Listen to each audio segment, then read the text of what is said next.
নমস্কাৰ, মোৰ নাম ৰূপালী হাজৰিকা, আমি এইবোৰ। নমস্কাৰ, মোৰ নাম কবিতাদেৱী, মোৰ জিগু।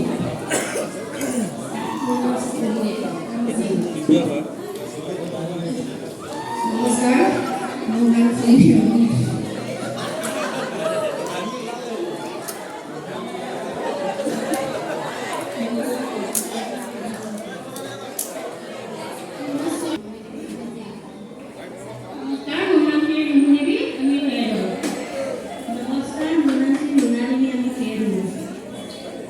জ্ঞাপন কৰিছোঁ আৰু আৰম্ভ কৰিব লৈছোঁ।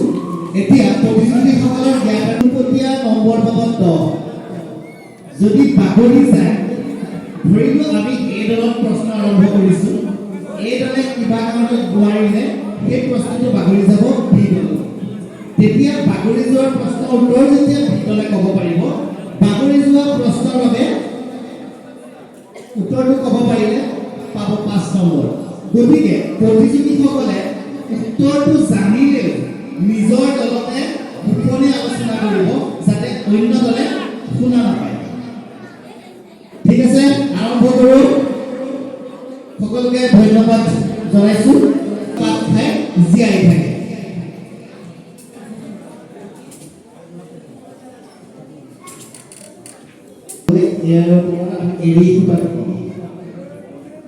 এৰি পলুৱে এৰা গছৰ পাত খায়, মুগা পলুৱে চূণ গছৰ পাত খায়। এতিয়া প্ৰশ্ন হ'ল, পাত পলুৱে মানে আমি যি পলুৰ পৰা পাত সূতা পাওঁ, সেই পলুবিধে কি গছৰ পাত খাই জীয়াই থাকে?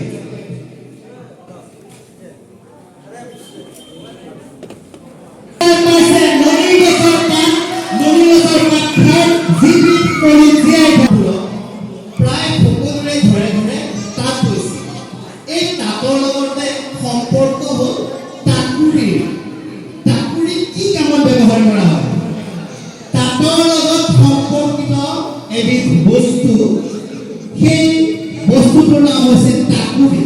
টাকুৰি কি কামত ব্যৱহাৰ কৰা হয়? পোনপটীয়া প্ৰশ্ন বি দল। ভুল উত্তৰ। বাগৰি যোৱাৰ চিন্তা প্ৰশ্নৰ বাবে টাকুৰিৰ দ্বাৰা এৰি ফুটা কটা হয়। ব্যৱহাৰ কৰোঁ চেলেকি আৰু লেটাই। চেলেকি আৰু লেটাই দেখিবলৈ কি পাৰ্থক্য? চেলেকি আমি দেখিছোঁ আৰু লেটাইটো দেখিছোঁ। এতিয়া চেলেকি আৰু লেটাই এই দুটা দেখাত কি পাৰ্থক্য?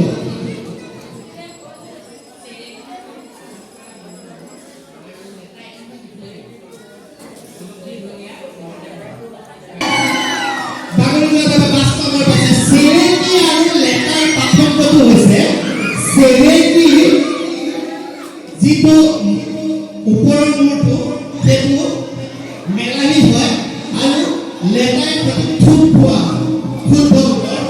এইবাৰ পোনপটীয়া প্ৰশ্ন কি হ'ল? গছ বিহুৰ লগত সম্পৰ্ক কি? চূণ গছৰ লগত বিহুৰ সম্পৰ্ক আছে। এই চূণ গছৰ লগত বিহুৰ সম্পৰ্ক কি?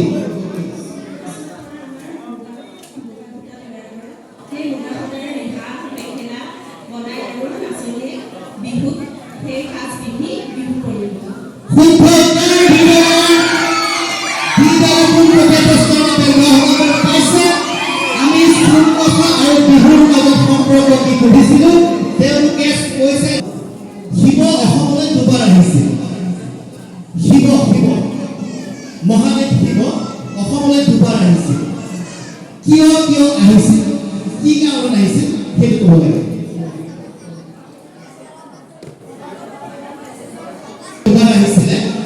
এবাৰ আহিছিলে বান ৰজাৰ যিখন হৰিহৰৰ যুদ্ধ হৈছিলে, বান ৰজাৰ স্থিতিত আহিছিলে। আনবাৰ শিৱই সতীৰ যেতিয়া জীৱন ত্যাগ কৰিছিলে, তেখেতক লৈ আহিছিলে। তাত কামাখ্যা মন্দিৰ স্থাপন হৈছিলে। নাচনি জুৰি বুলি কোৱা হয়।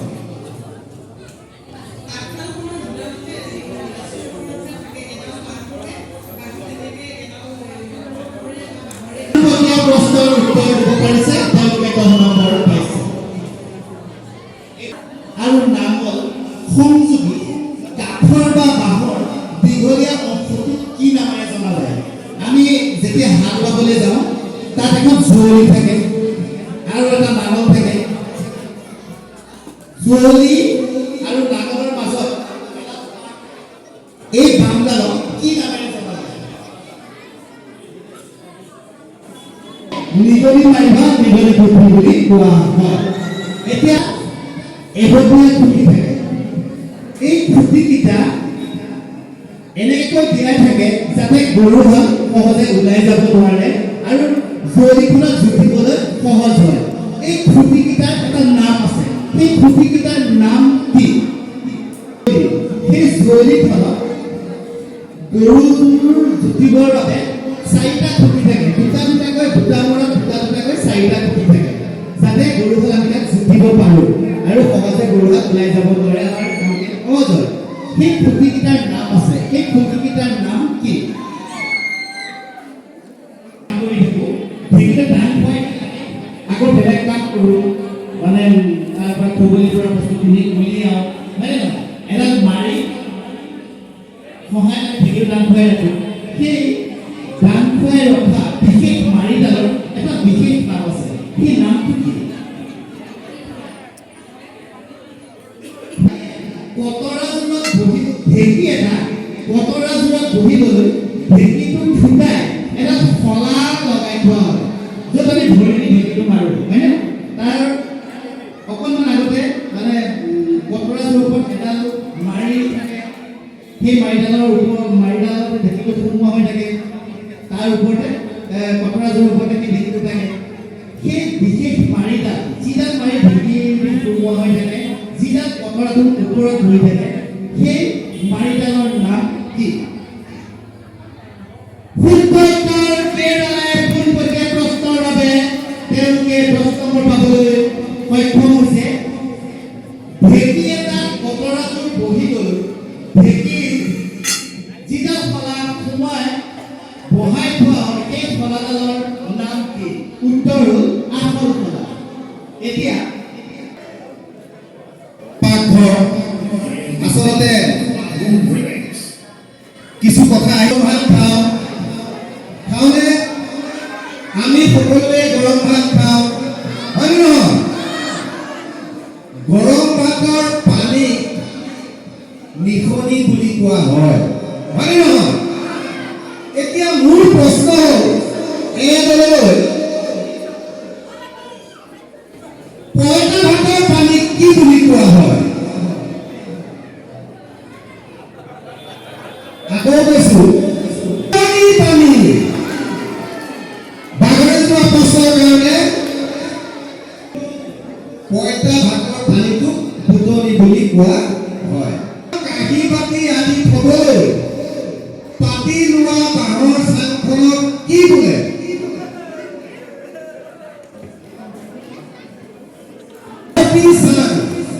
শুদ্ধ উত্তৰ ই দলে পাইছে 5 নম্বৰ। বাগৰি যোৱা মুহুৰা যিটো যঁতৰ কাপোৰত ব্যৱহাৰ কৰা কাপোৰ বওঁতে মুহুৰাৰ ভিতৰত থকা মাকু সংযোগী কাঠিটোৰ নাম কি? মুহুৰা মানে আমি কাপোৰ যেতিয়া বোৱা হয় এই কাপোৰ ধুই থাকোঁতে আমি এটা এটা মুহুৰা সূতাটো পাক খুৱাই লওঁ হয়নে? এই সূতাটো ল'বলৈ যাওঁতে মুহুৰাটো সোমোৱাই এটা কাঠিত লয় নে নলয়? এই কাঠিডালৰ নাম কি? উত্তৰ গেলেৰী কাঠি। গেলেৰী কাঠি। কাঠি। 3 বিধ কণা মাছ আছে। কণা 3 বিধ কণা মাছ আছে। 2 বিধ কণে দৌৰি কণা আৰু 8 বিধ আছে চেলে কণা। এতিয়া মোৰ প্ৰশ্ন হ'ল আৰু এটি কণা মাছৰ নাম কোৱা যিটো মাছ আটাইতকৈ সৰু আৰু কি গেলি যায় কোৱা হয়। মানে আমি মাছবিলাক বাছুতে ভেৰুকণা মাছ বুলি কোৱা হয়। খাওঁতে ব্যৱহাৰ কৰা সৰু পিৰাখনৰ নাম কি? নদ দখৰি, দুখৰি পিয়া। অকলৈ ব্যৱহাৰ কৰা কাঠেৰে নিৰ্মিত বাকচবিধৰ নাম কি? কাপোৰ ধুবলৈ ব্যৱহাৰ কৰা কাঠেৰে নিৰ্মিত বাকচবিধৰ নাম কি? পেৰা নাইবা পেটাৰী বুলি কোৱা হয়। ছোৱালী সকলোৱে গহনা পিন্ধো।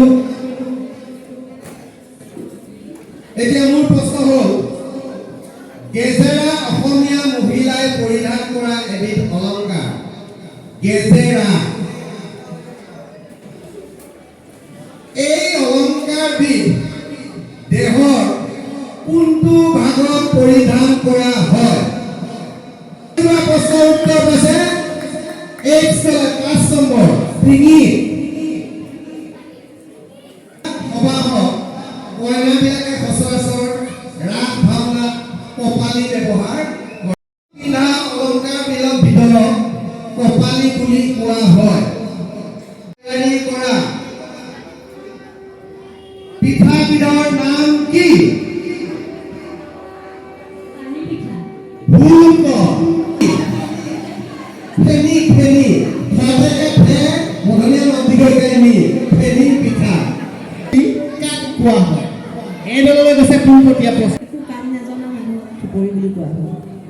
শুদ্ধ উত্তৰ হোৱা নাই।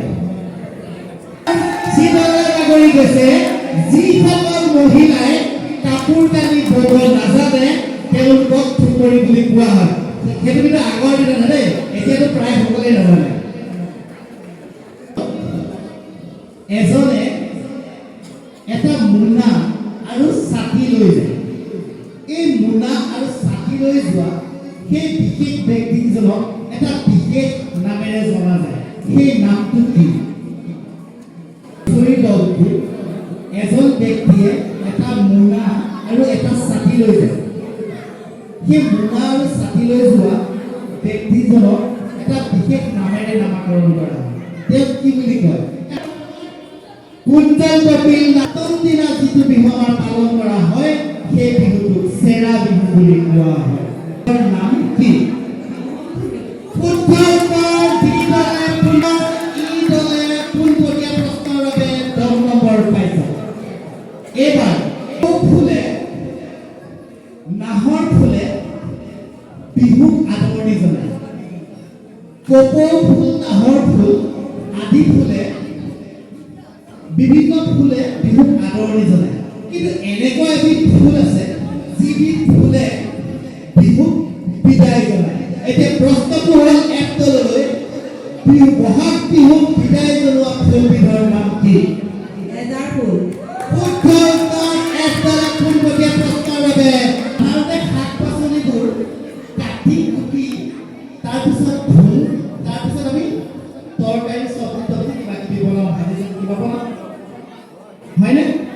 এনেকুৱা এবিধ পাচলি আছে কাটি কুটি আমি ধুবই নোৱাৰোঁ। পাচলিবিধৰ নাম কি?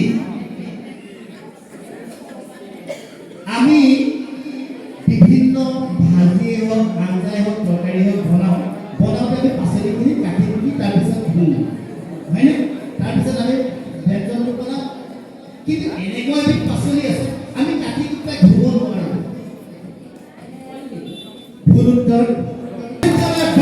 প্ৰশ্নৰ বাবে 5 নম্বৰ পাইছে। আমি ভেন্দি কাটি পেলাই যদি ধুওঁ সেইখন তৰকাৰী আৰু নহয়গে।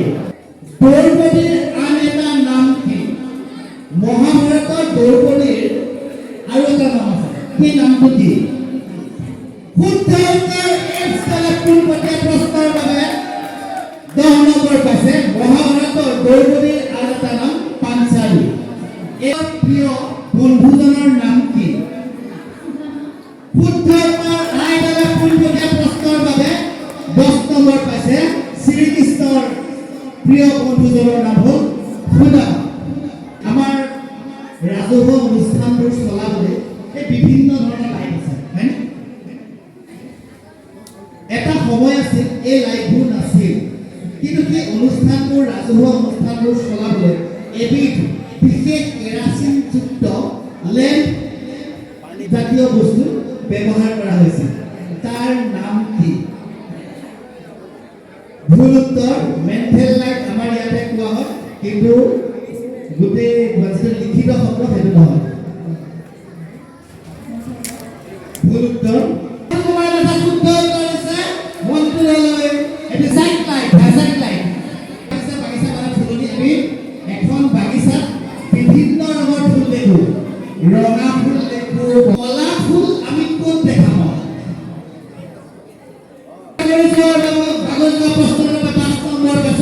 আমাৰ আঁঠুৰ তলৰ পিছ অংশত কলা ফুল বুলি কোৱা হয়